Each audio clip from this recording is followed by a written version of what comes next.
పాలసముద్రంలో త్రికూటం అనే గొప్ప పర్వతం ఒకటుండేది. దాని ఎత్తు 10 యోజనాలు, పొడవు 10 యోజనాలు, వెడల్పు 10 యోజనాలుండేది. యోజనం అంటే 12-15 కిలోమీటర్లు. దానికి 3 శిఖరాలున్నాయి. ఒకటి బంగారు శిఖరం, ఒకటి వెండి శిఖరం, ఇంకొకటి ఇనుప శిఖరం. ఇవి కాకుండా రంగురంగుల ఇతర చిన్న శిఖరాలు ఎన్నో ఉన్నాయి.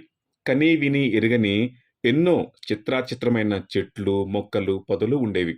అవి వింత వింత రంగుల్లో పూలు పూచేవి, కాయలు కాచేవి. పర్వతం చుట్టూ పాలసముద్రం నురగలు కక్కుతూ ఉండేది. త్రికూట పర్వతానికి అనేక గుహలుండేవి. గుహల్లో సిద్ధులు, చారుణులు, గంధర్వులు, విద్యాధరులు, మహానాగులు, కిన్నెర్లు, అప్సరసలు సేదతీరుతూ, ఆటలాడుతూ, ధ్యానం చేస్తూ ఎవరి విధుల్లో వారు ఉండేవారు. త్రికూట పర్వతం అడవిలో సింహాలు, పులులు, ఏనుగులు, అనేక అడవి జంతువులు ఉండేవి. అక్కడి కొనల్లో అప్సరసలు స్నానాలు చేస్తూ ఉంటే వారి ఒంటి సుగంధం అడవంతా పాకుతూ ఉండేది.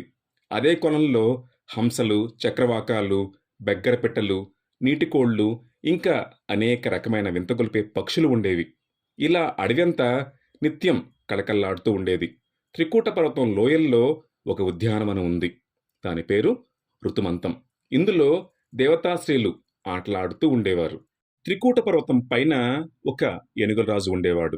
అతడు భీకరమైన ఆకారం కలవాడు, మహాబలశాలి కూడా. అతడు ఒకసారి తన మందను తీసుకుని అడవిలోనికి విహారంగా బయలుదేరాడు.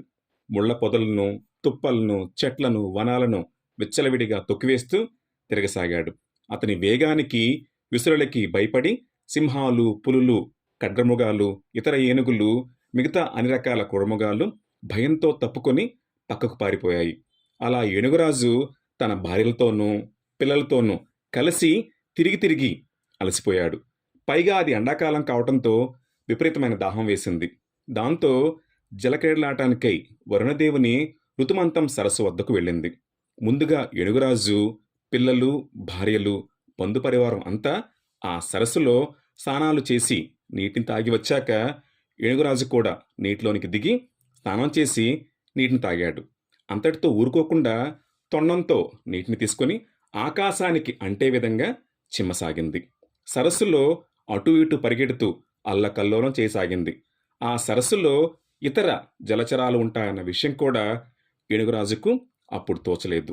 కాని పాపం ఏనుగురాజుకు రాబోయే ఆపద తెలియలేదు. అదే సరస్సులో ఒక భయంకరమైన మొసలి ఉంది. ఏనుగురాజు విచ్చలవిడితనాన్ని భరించలేకపోయింది. అది విపరీతమైన ఆగ్రహం కలిగింది. వెంటనే వేగంగా వెళ్ళి ఏనుగురాజు కాలిని కరిచి పట్టుకుంది. ఏనుగు కొండలాంటి శరీరం కలది, గొప్ప బలం కలది. తన కాలిని ముసలి నోట్నుంచి బలంగా లాగింది. కాని కాలు ముసలి నోట్నుంచి విడివడి రాలేదు. పెనుగులాడింది, రాలేదు. తన శక్తినంతా ఉపయోగించి విడిపించుకునే ప్రయత్నం కూడా చేసింది. కాని మొసలి పట్నుంచి విడిపించుకోలేకపోయింది. ఏనుగురాజు గింజుకుంటూ సరస్సులో దీనావస్థితిలో పడిపోవటం చూసి అతడి భార్యలు, పిల్లలు ఎడవటం మొదలుపెట్టారు. ఏనుగురాజుకు సాయంగా వెళ్ళి ఒడ్డుకు లాగటానికి సాయం చేశారు. కాని వారి సాయం ఫలించలేదు. ఒక్క అంగుళం కూడా మొసలి పట్నుంచి విడిపించుకోలేకపోయాడు గజరాజు.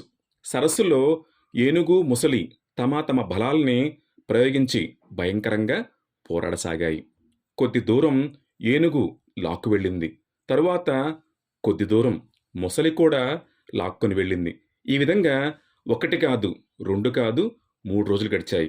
వారాలు, నెలలు గడిచాయి. వారి పోరాటం ఆగలేదు. అలా 3 నెలలు గడిచాయి. 3 నెలలు గడిచినా ఏదీ చనిపోలేదు.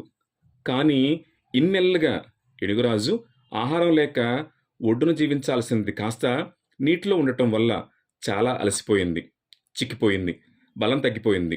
కానీ నీటిలో జీవించే మొసలి నీటిలోనే ఉండి పోరాడుతుంది గనక దాని బలం అంతగా తగ్గలేదు. పైగా ఏనుగు శక్తి తగ్గటం గమనించి మరింత ఉత్సాహంతో ఏనుగుని నీటిలోనికి లాగసాగింది. అప్పుడు ఏనుగురాజుకు తన ప్రాణం పోవటం ఇక తప్పదని తోచింది.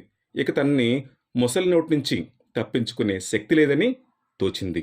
ఇప్పుడు ఇలా ఏమిటి దారి అని ఆలోచనలు పడింది. తన శక్తి కొద్దీ ఇన్నేళ్లు ఈ మొసలి నోటి నుంచి విడిపించుకోవటానికి ప్రయత్నించాను. నా బంధువులు, పిల్లలు, భార్యలు ప్రయత్నించారు. కానీ ఎవరి వల్ల కాలేదు. కాలం బలీయమైనది.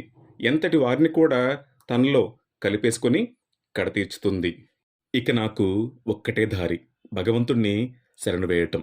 లోకమంతటికి భగవంతుడు ఒక్కడే రక్షకుడు. ఇక ఆయనన్నే ఆశ్రయిస్తాను.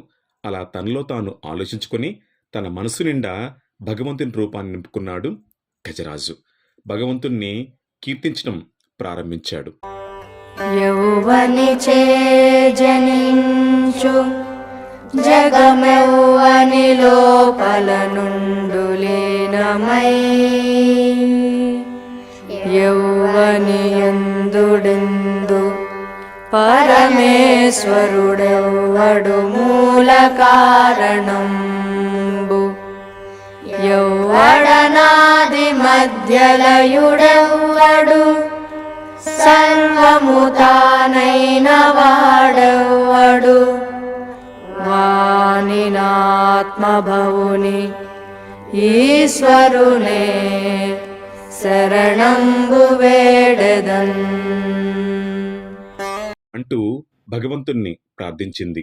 దీని అర్థం ఏంటంటే, ఎవని వల్ల జగములు పుట్టి పెరిగి నశించునో, ఎవడు అన్ని వస్తువులకు ప్రభువో, ఎవడు సృష్టిలోని అన్నిటికీ ప్రభువో, ఎవరికి మొదలు నడుమ ఆఖరు అన్నవి లేవో, ఎవడు సర్వాత్మ స్వరూపుడో అట్టి భగవంతుణ్ణి నన్ను కాపాడమని వేడుకొనుచున్నాను. దివ్య సుందర రూప, జన్మకర్మలు లేనివాడా, నామకర్మలు లేనివాడా, గుణదోషాలు లేనివాడా, విశ్వ సృష్టికర్త, సర్వేశ్వర, పరబ్రహ్మ, పరమాత్మ, స్వయం ప్రకాశక, సర్వసాక్షి పరమానంద, స్వరూప జ్ఞానమయ, ముక్తిప్రదాత, సమభావ, సచ్చిదానంద, స్వరూప క్షేత్రజ్ఞ, సర్వాధ్యక్ష, సర్వసాక్షి, స్వయం ప్రకాశక, పరమాత్మ, నాశనం లేనివాడ, సర్వశక్తివంత, అవ్యక్త రూప, ఇంద్రియాతీతుడ, సూక్ష్మాతి సూక్ష్ముడ, ఆదిపురుష, అనంత, పరిపూర్ణ, నీకు కోటి కోటి నమస్కారాలు, నన్ను కాపాడు అని అనేక రకాలుగా వేడుకున్నాడు గజరాజు. ఆ గజరాజు వేదంతో చేసే కీర్తనలు వైకుంఠంలోని శ్రీ మహావిష్ణువుకి చేరాయి. ఆయన తన భక్తుని బాధ తెలిసి సహించలేకపోయాడు. వెంటనే గరుత్మంతుడి వాహనంగా బయలుదేరి గజరాజు వద్దకు వచ్చాడు. శ్రీహరి రాకను చూసిన గజరాజు గింకరిస్తూ ఉరుక్కాడు. అంతటి బాధలో కూడా స్వామికి తన తొండంతో సరస్సులోని తామర పువ్వును త్రించి సమర్పించాడు గజరాజు. గజేంద్రుని బాధను గ్రహించిన విష్ణుమూర్తి వెంటనే గరుత్మంతుడిని దిగి వచ్చాడు. గజరాజు కాలుని పట్టి లోపలికి లాగుతున్న మొసలిని చూశాడు. వెనువెంటనే తన సుదర్శన చక్రాన్ని మొసలి పైకి వదిలాడు. చక్రం వాయువేగ మనోవేగాలతో దూసుకెళ్లి మొసలి తలను ఖండఖండాలుగా చీల్చివేసింది.